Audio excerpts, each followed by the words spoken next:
Le 6 mars 1945, à 07h42, le caporal Clarence Smouyer se tenait replié à l'intérieur de la tourelle de son char M26 Pershing, dans les rues étouffées par les décombres de Cologne. Il observait un équipage allemand de Panther qui pointait son canon de 61 mm vers l'intersection où 2 Sherman américains venaient tout juste de s'arrêter. À 21 ans, après 7 mois de combat en France et en Allemagne, il avait détruit 5 tanks ennemis. Le Panther tira 2 fois. Les 2 obus percutèrent le bouclier de canon du Sherman de tête à quelques centimètres l'un de l'autre. 3 membres de l'équipage américain moururent sur le coup. Le commandant tenta de s'échapper, mais sa jambe gauche avait été arrachée au-dessous du genou. Smouyer avait grandi à Abbeville, en Pennsylvanie, dans une région minière où son père travaillait dans les mines. Il n'avait jamais été impliqué dans une bagarre, n'avait chassé qu'une seule fois le lapin, et s'était senti malade après. Aujourd'hui, il se retrouvait derrière la lunette du canon du char le plus puissant d'Amérique, regardant la fumée s'échapper d'un compartiment de Sherman à 2 rues de là. En mars 1945, l'armée américaine avait perdu des milliers de chars Sherman face aux canons allemands. Le Panther pesait 10 tonnes de plus que le Sherman. Le Tiger encore davantage. Les canons allemands de 61 mm et 90 mm pouvaient percer l'armure du Sherman à des distances où les obus de 75 mm américains rebondissaient sur l'acier allemand. Lors de la bataille des Ardennes, 3 mois plus tôt, les bataillons de chars américains avaient été écrasés. Des compagnies entières avaient perdu la moitié de leurs véhicules en un seul engagement. Les taux de survie des équipages en disaient long. Si votre Sherman était touché, vous aviez quelques secondes pour vous échapper avant que la munition n'explose, transformant 33 tonnes d'acier en crématoire. Le problème était évident depuis Normandie, mais la solution avait été retardée pendant 3 ans. Le commandement des forces terrestres, dirigé par le général Leslie McNair, insistait sur le fait que le Sherman était suffisant. Les destroyers de chars s'occuperaient des blindés ennemis.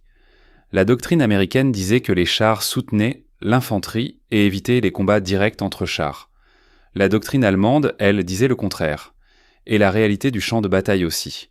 Le département de l'armement avait conçu un char lourd en 1942. Le programme T-26 avait produit plusieurs prototypes. Chaque version ajoutait de l'armure, améliorait le canon, perfectionnait la suspension. Mais chaque nouvelle version alourdissait et compliquait davantage le véhicule. L'état-major de McNair avait rejeté toutes les propositions. Le Sherman fonctionnait bien en Afrique du Nord, soutenait-il. Pourquoi changer ce qui ne dysfonctionnait pas ? Mais en 1944, cet argument avait conduit à la mort de nombreux tankistes américains. La bataille des Ardennes avait tout changé. En décembre 1944, 400 chars allemands, dont des Panther et des Tiger II, écrasèrent les lignes américaines. Les équipages de Sherman se battirent courageusement, mais moururent rapidement. Après les Ardennes, personne ne pouvait prétendre que le Sherman était suffisant.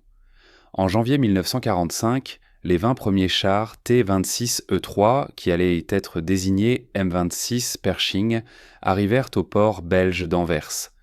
Le général Omar Bradley les répartit entre 2 divisions vétérans, 10 pour la 3e division blindée, 10 pour la 9e. Les chars arrivèrent à un centre de maintenance près d'Aken, en Allemagne, le 17 février. Les commandants de division envoyèrent à leurs meilleurs équipages pour l'entraînement. Le Pershing possédait une transmission différente de celle du Sherman, mais des commandes similaires. Chaque équipage tira 28 obus pour se familiariser avec le canon principal de 90 mm. Le flash était plus puissant, le recul plus brutal, et le bruit faisait vibrer vos oreilles, même à travers le casque intercom. Smouyer se souvenait de sa première mise à feu. Une ferme se trouvait à 11-200 mètres. Le major général Maurice Rose, commandant de la 3e division blindée, se tenait à 6 mètres du char avec son état-major. Rose avait ordonné que la cheminée de la ferme soit la cible. Smouyer centra la réticule et appuya sur la gâchette. Le souffle du canon projeta Rose et tous les officiers à proximité à terre.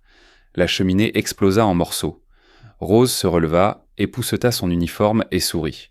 Smouyer réussit à toucher 2 autres cheminées à plus grande distance.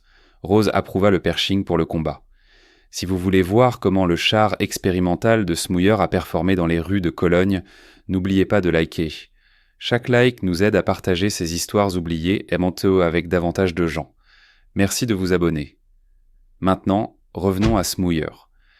Les premiers Pershing entrèrent en combat le 25 février près de la rivière Roar. Un d'eux fut mis hors de combat le jour suivant par un Tiger caché, mais les autres détruisirent des tanks allemands à des distances où les Sherman auraient été impuissants.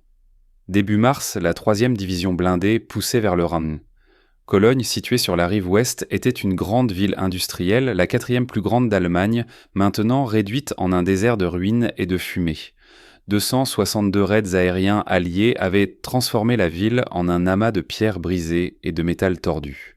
Seules les flèches jumelles de la cathédrale de Cologne se dressaient encore, élevant leurs pointes au-dessus de la destruction comme des tombeaux. Le matin du 6 mars, l'équipage de Smouyer reçut ses ordres. Ils devaient mener l'avancée vers le centre-ville de Cologne. Leur Pershing, l'un des seulement 20 en Europe, serait le premier à passer chaque intersection, le premier à attirer le feu de chaque canon anti-char caché. Rose lui-même les avait choisis pour cette mission. Cela devait être un honneur. Smouyer toucha la petite Bible dans la poche de sa poitrine et regarda les rues devant lui se rétrécir dans l'ombre. À 08h, le Pershing se mit en marche. Le sergent-chef Robert Early commandait depuis la tourelle. Le caporal John Derigi chargeait les obus de 90 mm. Le soldat Homer Davis assistait à la mitrailleuse de tête. Le soldat William McVeigh conduisait. Smouyer était à la manœuvre du canon principal. Il formait un équipage depuis septembre 1944, se battant à travers les haies de Normandie et les congères des Ardennes dans un Sherman. 3 semaines plus tôt, ils avaient reçu le Pershing. L'équipage avait nommé leur char Eagle 7, en l'honneur des Eagles de Philadelphie. Cologne, avant la guerre, était la 4e plus grande ville d'Allemagne avec 1 million d'habitants. Aujourd'hui, seulement 40 000 restaient, se cachant dans les caves et les tunnels de métro sous des montagnes de débris. Les rues étaient hors des canyons de maçonnerie brisés. Des immeubles de 3 étages s'étaient effondrés sur les routes. Les lignes de tramway tordues s'élevèrent dans les airs telles des lianes métalliques. Chaque intersection offrait une dizaine de positions de tir pour des équipes de Panzerfaust. Chaque fenêtre de cave pouvait dissimuler un canon anti-char de 90 mm. La 3e division blindée était entrée dans la périphérie de Cologne le 2 mars. 4 jours de combats de maison en maison suivirent. Les défenseurs allemands utilisaient l'infrastructure de la ville contre les Américains. Des tunnels piétonniers souterrains relièrent les caves de tout un bloc. Les soldats les appelaient des trous de souris. L'infanterie allemande apparaissait derrière les positions américaines, attaquait, puis disparaissait sous terre avant que quelqu'un puisse réagir. Des tireurs d'élite tiraient depuis les clochers d'église et les cheminées d'usines. Les équipes anti-chars attendaient que les véhicules américains passent avant de tirer sur l'armure arrière plus fragile. Les avantages du Pershing étaient évidents. Son armure frontale mesurait 10 cm d'épaisseur, soit le double de celle du Sherman. Le canon de 90 mm pouvait percer n'importe quel char allemand à portée de combat. Mais en guerre urbaine, ces avantages comptaient moins. Un Panzerfaust tiré à 6 mètres ne se souciait pas de l'épaisseur de l'armure. Des cocktails Molotov jetés depuis des fenêtres de 3e étage atterrissaient sur les ponts moteurs, là où l'armure était la plus fine. Le Pershing pesait 46 tonnes. Beaucoup de ponts de Cologne ne pouvaient pas supporter ce poids. Les rues qui étaient facilement franchies par les Sherman devenaient des pièges pour ce véhicule plus lourd. Smouyer observait à travers son périscope alors que l'Eagle 7 passait devant ce qui restait d'un ancien quartier commerçant. Des mannequins gisaient éparpillés parmi les briques et le verre. Un tramway renversé, les fenêtres éclatées. Le feu avait consumé des blocs entiers. L'odeur de fumée et d'autres choses pires s'infiltrait dans le système de ventilation du char. Tous les 40 mètres, le Pershing s'arrêtait pendant que McVeigh vérifiait la présence d'obstacles. Les décombres pouvaient cacher des mines. Les cratères d'obus pouvaient briser une chenille. La radio crépitait avec les rapports d'autres unités. Des chars Sherman dégageaient des rues secondaires. Des escouades d'infanterie avançaient de bâtiment en bâtiment. La résistance allemande était plus faible que prévu. La plupart des unités de la Wehrmacht s'étaient repliées de l'autre côté du Rhin durant la nuit. Les ponts étaient équipés de charges de démolition. Les ingénieurs allemands attendaient l'ordre de les détruire. Seules des unités de la dernière garde restaient sur la rive ouest du fleuve, des volontaires jurant de se battre jusqu'au dernier obus. L'Eagle 7 tourna un coin et entra dans une avenue plus large. Les flèches jumelles de la cathédrale de Cologne se dressaient à l'horizon, à peut-être un demi-kilomètre. La cathédrale avait survécu au bombardement, ce que beaucoup appelaient un miracle. 262 raids aériens avaient réduit la ville environnante à des fragments, mais la structure médiévale était intacte. Ces tours gothiques servaient de point de navigation pour chaque unité dans la ville.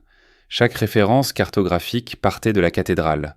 Chaque transmission radio mentionnait les flèches comme repères. Le Pershing avança encore un bloc, puis un autre.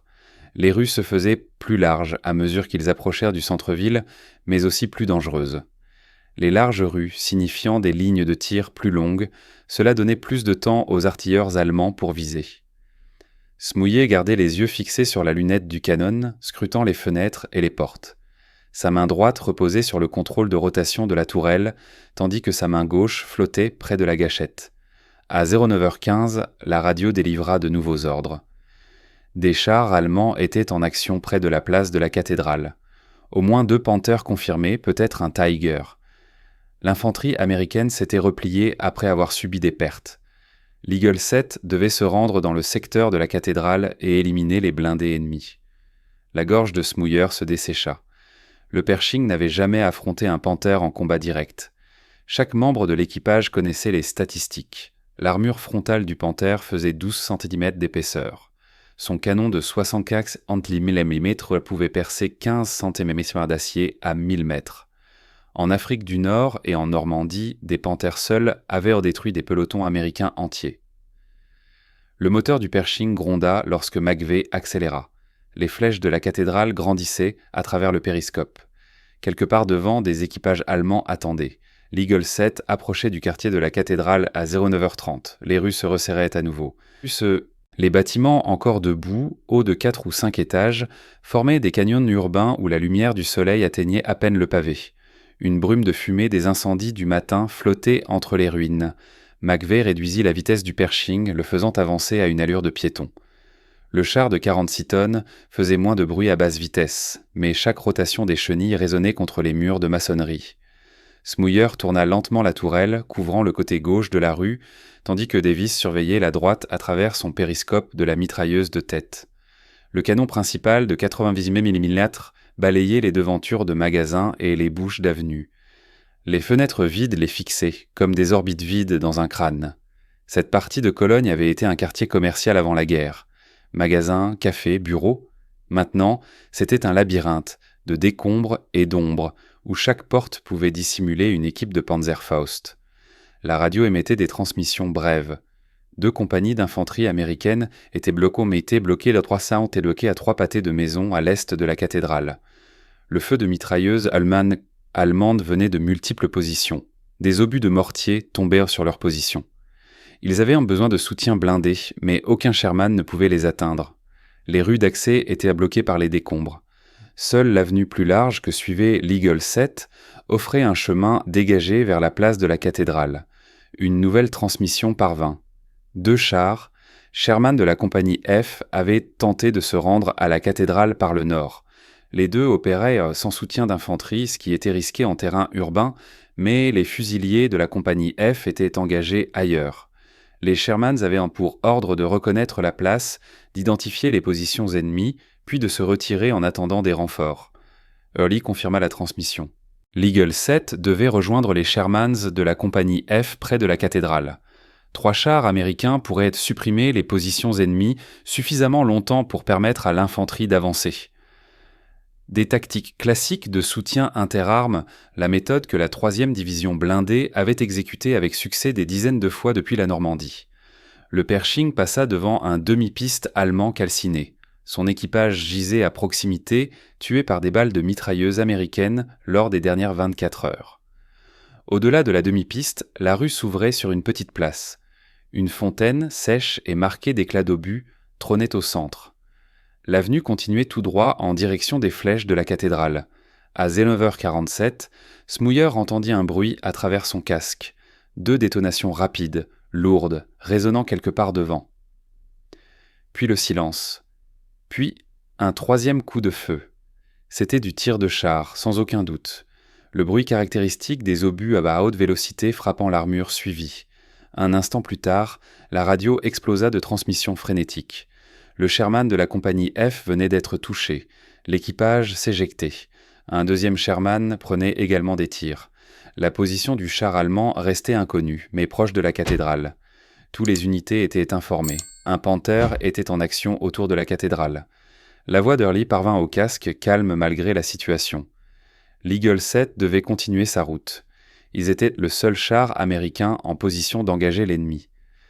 Les Sherman de la compagnie F étaient probablement détruits ou hors de combat.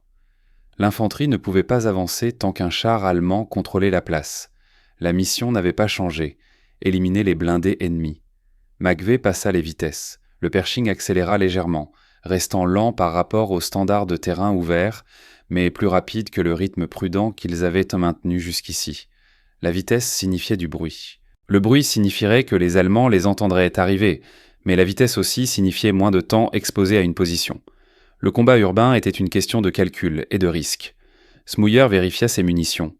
Le rack de munitions à portée de main contenait 6 obus de 90 mm, 3 perforants, 3 à Besras à haute explosivité. Durigui avait organisé les obus dans la tourelle, par type. Lors d'un engagement prolongé, il pouvait tirer 20 obus avant d'avoir besoin de recharger. Contre un Panther, le combat se terminerait probablement après les 2 ou 3 premiers étirs. Soit l'Eagle 7 détruirait le char allemand rapidement, soit ce dernier détruirait l'Eagle 7. Les combats de blindés face à face ne duraient jamais longtemps. La rue devant eux se courbait légèrement à gauche. Au-delà du virage, la place de la cathédrale serait visible. Quelque part dans cette place ou dans les rues adjacentes, un équipage de Panther attendait.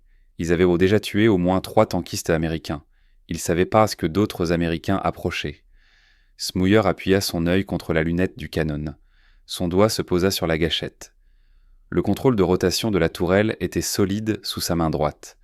L'Eagle 7 tourna au coin à 24 km/h. Les chenilles claquaient sur le pavé brisé. Les gaz d'échappement s'échappaient des grilles du moteur. Les flèches de la cathédrale occupaient toute la vision avant. La place de la cathédrale entra dans le champ de vision à 09h52. La structure gothique dominait l'horizon, ses 2 flèches Peter montant à 157 mètres au-dessus des décombres. La place devant la cathédrale mesurait environ 300 mètres de large. Autrefois pavée de pierre, elle était désormais recouverte de cratères d'obus et de débris. Le pont Hohenzollern était visible au-delà de la cathédrale, traversant le Rhin. Les ingénieurs allemands l'avaient miné avec suffisamment d'explosifs pour faire tomber l'ensemble dans le fleuve. La fumée flottait à travers la place, venant des incendies encore actifs dans les bâtiments voisins.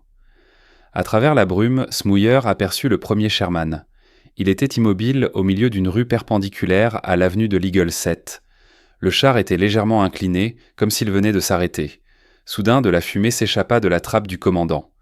Le canon était dirigé vers le ciel à un angle étrange. McVeigh arrêta l'Eagle 7, un pâté de maison avant la place. Le Pershing s'arrêta à l'ombre d'un immeuble partiellement effondré. De là, l'équipage pouvait observer la place sans se dévoiler. Early scruta la scène à travers ses blocs de vision. Le Sherman avait été touché au moins 2 fois, probablement en quelques secondes. Des tirs de précision, une gunnerie professionnelle. L'équipage du char allemand savait ce qu'il faisait. Le deuxième Sherman n'était pas visible depuis la position de l'Eagle 7. Les transmissions radio le situaient enrobé quelque part sur le bord nord de la place, également hors d'usage. Cela signifiait que le ou les chars allemands avaient des champs de tir dégagés, couvrant plusieurs accès à la cathédrale. Tout véhicule américain tentant de traverser la place serait immédiatement ciblé. Early prit sa décision. Il irait en reconnaissance à pied. Laisser l'Eagle 7 exposé et immobile était dangereux, mais avancer à l'aveugle dans une embuscade préparée était encore pire. Il devait voir où se trouvait le char allemand avant d'engager l'Eagle 7. Il grimpa hors de la tourelle et descendit dans la rue. Un soldat américain apparut d'une porte à 30 mètres. Le sergent technique Jim Bates, du corps des transmissions de l'armée, portait une caméra de film 16 mm et un sac à dos rempli de magazines de films.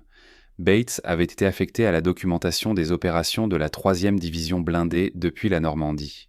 Il filmait des séquences de combat, interviewait des soldats, enregistrait la libération des villes et des villages. Ces images étaient diffusées dans les actualités, montrées dans les cinémas américains.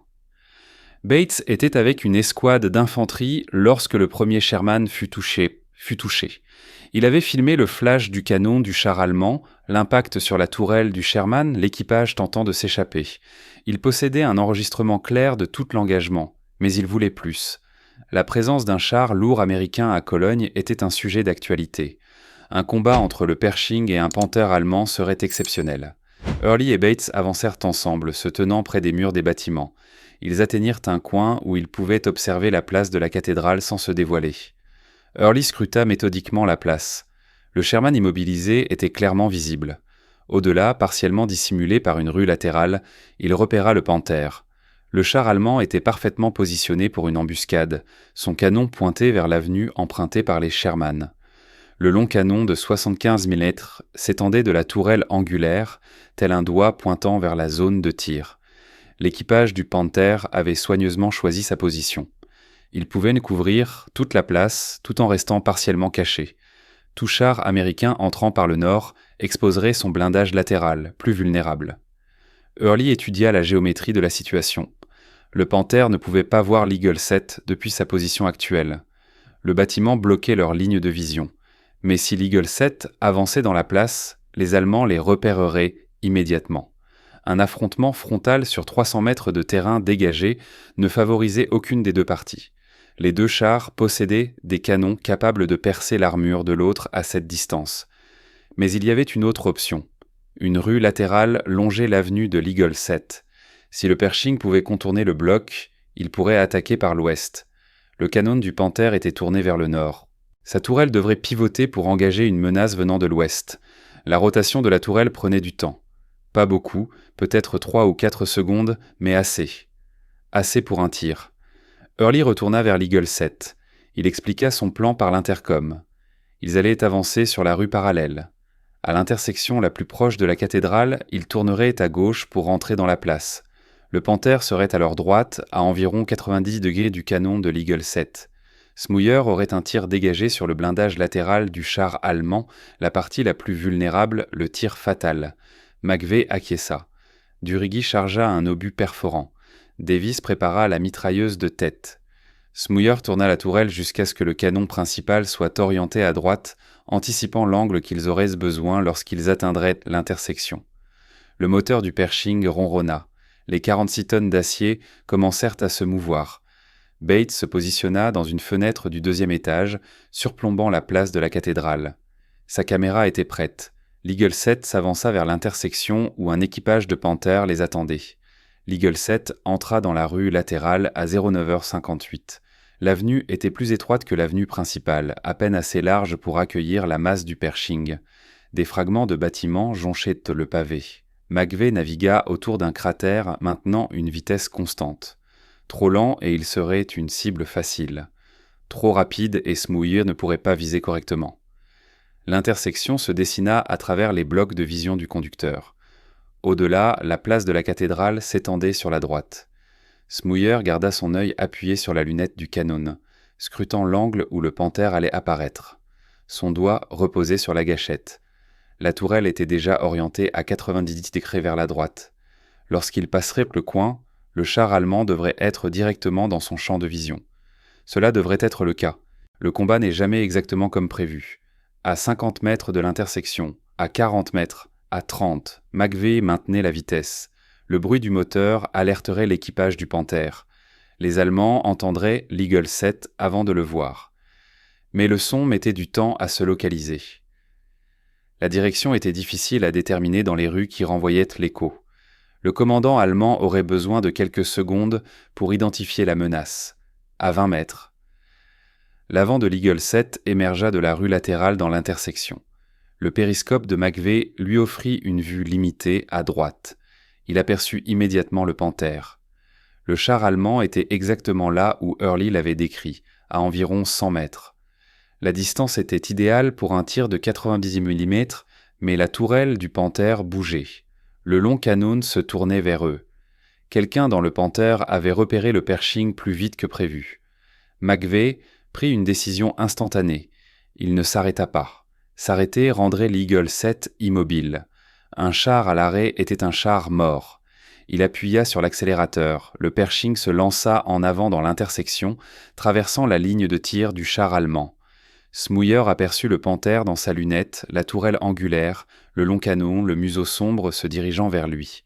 Chaque instinct lui criait qu'il regardait directement le canon de 75 mm capable de percer son blindage à cette distance. L'entraînement prit le dessus. Smouyer ne attendit pas que l'Eagle 7 s'arrête. Les tanks américains tiraient rarement en mouvement. Le canon n'était pas stabilisé. La précision chutait considérablement lorsque le véhicule était en mouvement, mais s'arrêter signifiait mourir. Il compensa le mouvement, dirigea légèrement sa cible et appuya sur la gâchette. Le canon de 90 mm tira à 0,9h59 et 12 secondes. L'obus perforant traversa les 100 mètres d'espace ouvert en une fraction de seconde. Il frappa la face de la tourelle du Panther juste sous le mantelet du canon. L'impact fut visible même à travers le flash du canon et la fumée. Une pluie d'étincelles jaillit du point de contact. Des fragments métalliques se détachèrent de la surface intérieure, se transformant en éclats de métal dans le compartiment de l'équipage. À l'intérieur du Panther, l'Oberleutnant Wilhelm Bartlebort tenta de comprendre ce qu'il voyait. Le char qui était apparu à l'intersection était trop bas et anguleux pour être un Sherman. Il ressemblait presque à un char allemand. Il hésita. Était-ce un char ami ? La question ne dura qu'une fraction de seconde. Puis l'impact survint. McVeigh arrêta l'Eagle 7 au milieu de l'intersection. Entièrement exposé maintenant. Pas de couverture. Mais rester immobile signifiait que Smouyer pourrait viser correctement. Durigui avait déjà un autre obus perforant en main. La culasse était ouverte. Il enfonça l'obus et verrouilla la culasse. Smouyer n'avait pas détourné son regard de la lunette. Le premier tir avait frappé haut. Bon tir, mais pas catastrophique. Le Panther était toujours opérationnel. Il ajusta son point de visée, plus bas, visant toute la partie latérale, juste en dessous du cercle de la tourelle. L'armure latérale du Panther était plus fine que celle du front, 40 mm au lieu de 80. Le canon de 90 mm pouvait pénétrer facilement 40 mm. Il tira à nouveau à 0,9h59 et 17 secondes. Le second obus frappa le côté droit du Panther, pénétrant la plaque d'armure et continuant son chemin à travers le compartiment de l'équipage. Le projectile sortit par l'armure du côté gauche, laissant 2 trous de la taille d'assiette. À l'intérieur du char, les systèmes commencèrent à défaillir. Les hydrauliciens éclatèrent. Les munitions prirent feu. Bartlebort ouvrit sa trappe et sauta. Il atterrit dans la rue derrière le Panther, loin de l'Eagle 7. 3 autres membres d'équipage le suivirent, se précipitant hors de leur trappe alors que la fumée commençait à sortir du compartiment moteur. Un homme ne s'en sortit pas. Smouyer tira une 3e fois à 0,9h59 et 23 secondes. L'obus frappa la partie basse de la tourelle juste au-dessus de l'endroit où le hull rencontrait le panier de la tourelle. Un incendie se déclara à l'impact. Les flammes se propagèrent rapidement, alimentées par le carburant qui fuyait et le fluide hydraulique en feu. En quelques secondes, le Panther était entièrement englouti par le feu. Dans la fenêtre du 2e étage, Jim Bates gardait sa caméra en marche. Il avait capturé tout l'engagement. 45 secondes entre le premier tir et le Panther en flammes. Le film montrait tout, l'Eagle 7 entrant dans l'intersection, la tourelle du char allemand en rotation, les éclats de canon, les impacts, l'équipage s'échappant. Smouyer s'éloigna de la lunette, les mains tremblantes. Le Panther était détruit. L'Eagle 7 était intact. Tout l'équipage était en vie. Le Pershing avait prouvé sa valeur. Le Panther brûla pendant les 3 heures suivantes. Les munitions continuèrent de humer de cuir à l'intérieur de la carcasse, envoyant des étincelles et des fragments dans l'air. À midi, le feu avait consumé tout ce qui était inflammable. La tourelle était maintenant inclinée de façon étrange, déformée par la chaleur et noircie. Les corps des soldats allemands étaient éparpillés autour de la place de la cathédrale. L'infanterie qui soutenait le Panther s'était repliée de l'autre côté du Rhin lorsque leur soutien blindé avait été détruit. Les troupes américaines pénétrèrent dans la zone en début d'après-midi. Bates descendit de son poste d'observation et s'approcha de l'Eagle 7. L'équipage se tenait à l'extérieur du Pershing fumant des cigarettes et vérifiant les dégâts du char. Il n'avait reçu aucun tir. Le Panther n'avait jamais tiré. L'hésitation de Bartlebort avait coûté à son équipage ses secondes cruciales. Bates filma l'équipage posant près de leur char. Smouyer se tenait à l'écart, mal à l'aise avec la tension. À 14 ans, des unités américaines supplémentaires avaient sécurisé la zone autour de la cathédrale. Les ingénieurs commencèrent à vérifier le pont Hohenzollern pour des charges de démolition. Les escouades d'infanterie nettoyaient pour les bâtiments méthodiquement. La résistance était faible. La plupart des forces allemandes s'étaient repliées pendant l'engagement avec le Panther. Le son des canons de chars lourds en centre-ville leur avait signalé que leur position défensive s'effondrait. Mais la bataille pour Cologne n'était pas terminée. Des unités allemandes tenaient encore certaines parties de la ville à l'est de la cathédrale.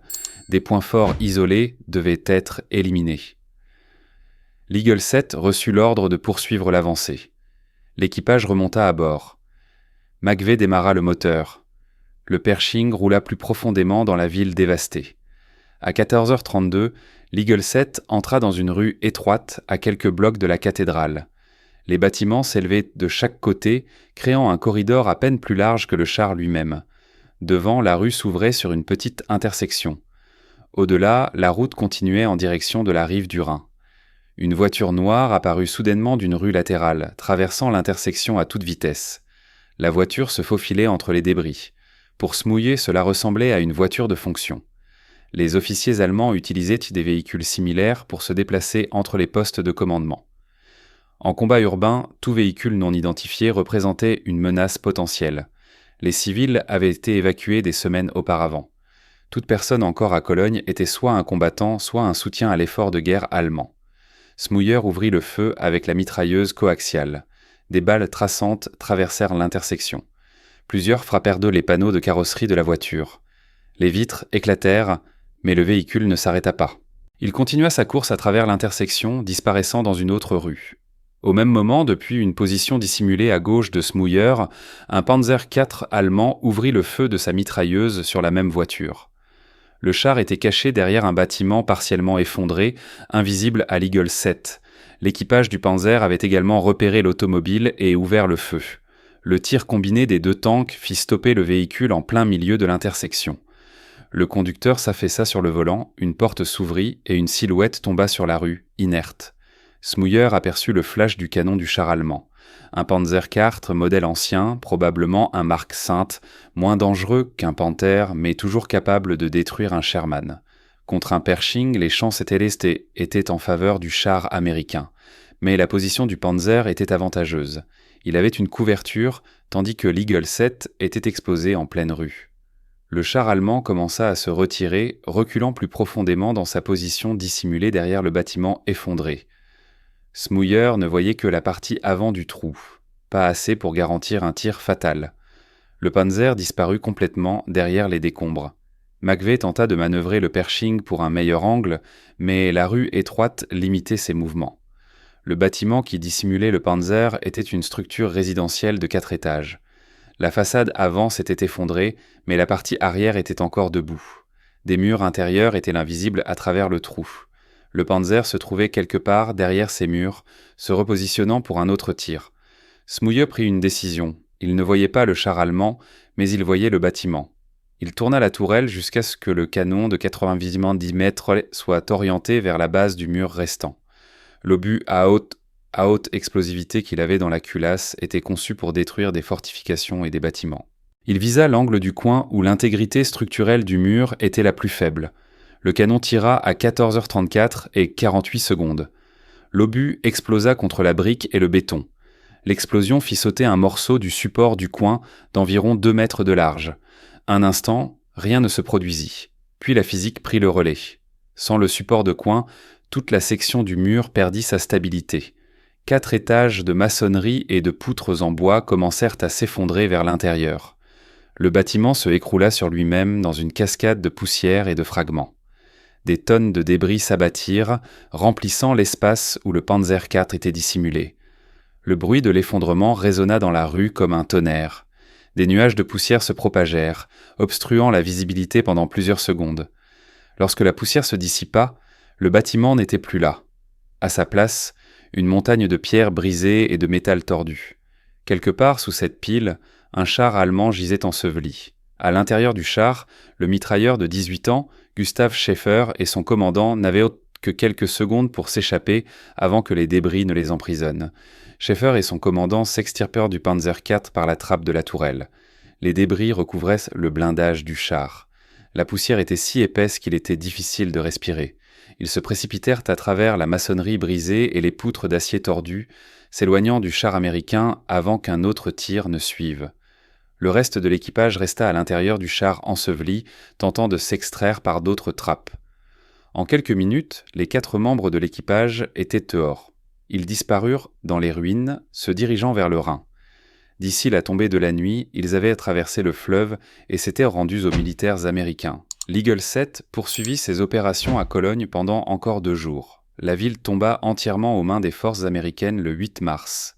Les ingénieurs sécurisèrent le pont Hohenzollern avant que les équipes de démolition allemandes ne puissent le détruire. Mais d'autres ponts à travers le Rhin avaient été sautés. La cathédrale resta intacte, un monument gothique dominant la dévastation. Les images de Bates de l'engagement avec le Panther arrivèrent chez les éditeurs de nouvelles en 1 semaine. Le film apparut dans les cinémas américains fin mars.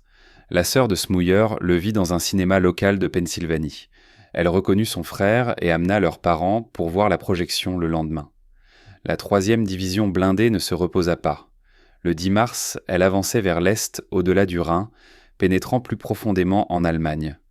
La résistance variait. Certaines villes se rendirent en cas sans combat.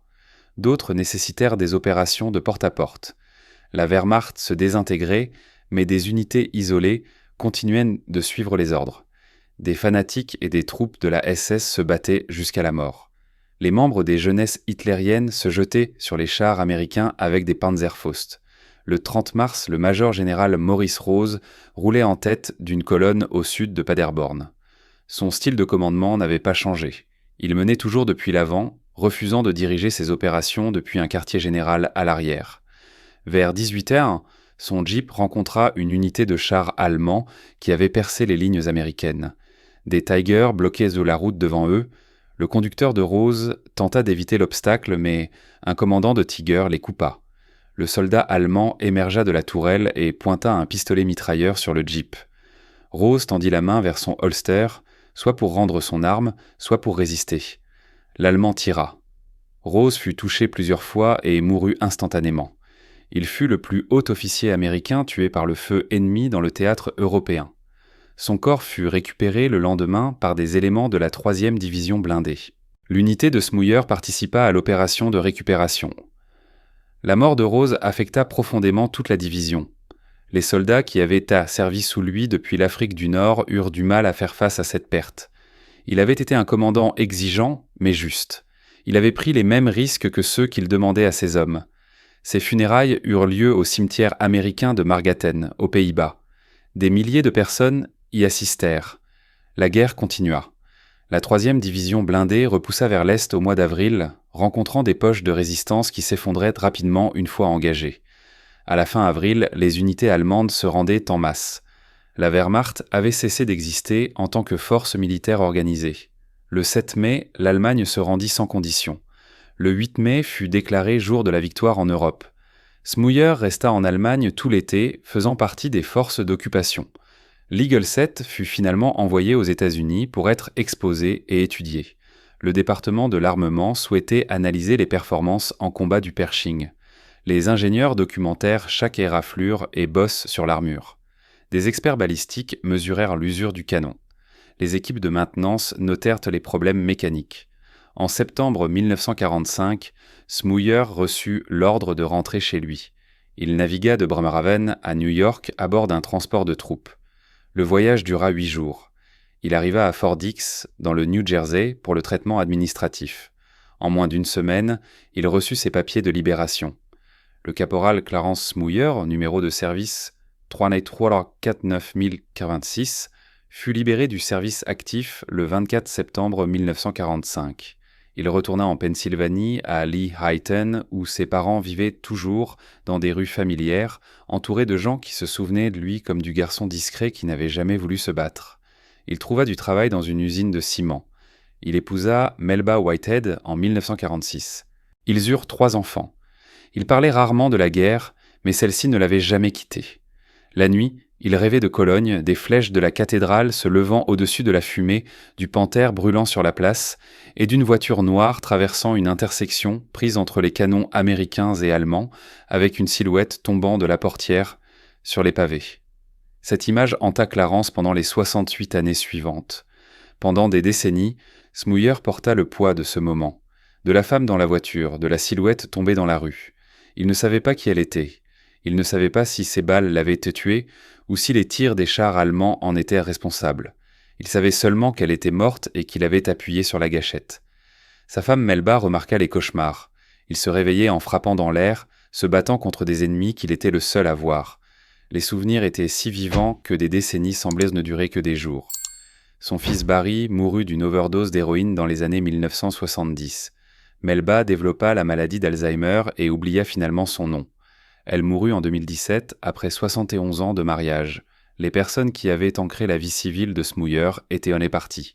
La guerre restait. En 1996, à 73 ans, Smouyer vit pour la première fois les images filmées par Jim Bates de Cologne. Un documentaire sur la 3e division blindée incluait le duel de la cathédrale, mais le film montrait aussi quelque chose que Smouyer n'avait jamais vu clairement pendant la bataille. La voiture noire, les tirs de mitrailleuse, la passagère tombant de la voiture, une jeune femme, morte. L'image confirma ce que Smouyer craignait depuis 50 ans. Il avait tué un civil. Cette prise de conscience fut écrasante, mais elle créa également le besoin de résolution. Il voulut savoir qui elle était. Il voulait s'excuser auprès de sa famille, il désirait le pardon, bien qu'il ne crût pas le mériter. En 2013, à 89 ans, Smouyer retourna à Cologne. Un journaliste allemand avait enquêté sur l'incident et identifié la victime, Katharina Esser, 26 ans, la plus jeune de 4 sœurs. Elle avait pris soin de ses parents pendant que ses sœurs se mariaient et fondaient des familles. Elle travaillait comme employée de bureau dans un supermarché et suivait des cours du soir en économie domestique. Le 6 mars 1945, elle et son patron avaient tenté de fuir la ville. Ils furent pris dans les tirs croisés. Le journaliste organisa une rencontre sur la tombe d'Esser. Smouyer arriva, s'attendant à être seul avec sa culpabilité. À sa grande surprise, il trouva Gustav Schäfer qui l'attendait. Le mitrailleur allemand dont le Panzer IV avait également tiré sur la voiture, l'homme qui avait été enterré sous les décombres lorsque Smouyer avait fait s'effondrer le bâtiment. Ils étaient désormais 18 ans plus vieux qu'en 1945. Tous deux portaient le même souvenir. Tous deux croyaient avoir tué Katharina Esser. Ils se rencontrèrent sur leur parquet sur les marches de la cathédrale. Smouyer tendit la main. Schäfer la saisit. Ils marchèrent ensemble vers la fosse commune où Esser était enterré avec d'autres civils tués. Aucun des deux hommes ne savait quel tir l'avait tué. Peut-être les deux. Peut-être aucun des deux. Le chaos du combat urbain rendait toute certitude impossible. Ce qui comptait, c'était qu'ils avaient tous les deux tiré. Ils partageaient la responsabilité. Ils partageaient la culpabilité. Schäfer posa des roses jaunes sur la tombe. Smouyer s'agenouilla pour en faire de même, mais perdit son équilibre. Schäfer le rattrapa avant qu'il ne tombe. Deux vieux hommes qui avaient essayé de s'entretuer 68 ans plus tôt se soutenaient maintenant l'un l'autre devant la tombe de la femme prise entre eux. Ils devinrent amis. Des lettres traversaient l'Atlantique. Des appels vidéo reliaient la Pennsylvanie et l'Allemagne. Ils discutaient de la guerre non pas comme des ennemis, mais comme des hommes qui l'avaient survécu et cherchaient à la comprendre. Schäfer mourut en 2017. Smouyer envoya des fleurs pour ses funérailles avec un message « Je ne t'oublierai jamais, ton frère d'armes, Clarence ». Le 18 septembre 2019, Clarence Smouyer reçut la Bronze Star for Valor lors d'une cérémonie à Washington. Il avait 95 ans, le dernier membre survivant de l'équipage de l'Eagle 7. Les autres membres de l'équipage reçurent leur médaille à titre posthume. Leurs familles les acceptèrent en leur nom. Clarence Smouyer mourut le 30 septembre 2022 chez lui à Allentown, en Pennsylvanie. Il avait 99 ans. Depuis 2013, chaque 6 mars, des roses jaunes apparaissent sur la tombe de Katharina Esser à Cologne. Quelqu'un se souvient, quelqu'un s'excuse encore. Le panthère reste devant la cathédrale de Cologne sur les anciennes photographies en train de brûler. Le Pershing qui l'a détruit est exposé au National Armor and Cavalry Museum. Les images filmées existent toujours. 45 secondes qui ont changé la manière dont l'Amérique comprenait la guerre blindée. Mais la véritable histoire n'a jamais été celle des tanks. Elle concernait des hommes qui sont allés à la guerre, ont tué parce qu'on leur avait ordonné de le faire, et ont passé le reste de leur vie à essayer de faire la paix avec ce qu'ils avaient fait. Si cette histoire vous a touché comme elle nous a touchés, faites-moi une faveur. Appuyez sur le bouton « J'aime ». Chaque j'aime permet à YouTube de montrer cette histoire à plus de gens. Abonnez-vous et activez les notifications. Chaque jour, nous récupérons des histoires oubliées des archives poussiéreuses. Des histoires de tireurs de chars qui n'avaient jamais voulu se battre mais qui sont devenus les meilleurs dans ce qu'ils faisaient. Des gens réels, de l'héroïsme réel, de la culpabilité réelle, de la rédemption réelle. Laissez un commentaire maintenant et dites-nous d'où vous regardez. Regardez-vous depuis les États-Unis, le Royaume-Uni, le Canada, l'Australie? Notre communauté s'étend à travers le monde entier. Vous n'êtes pas juste un spectateur. Vous faites partie de la préservation de ces mémoires.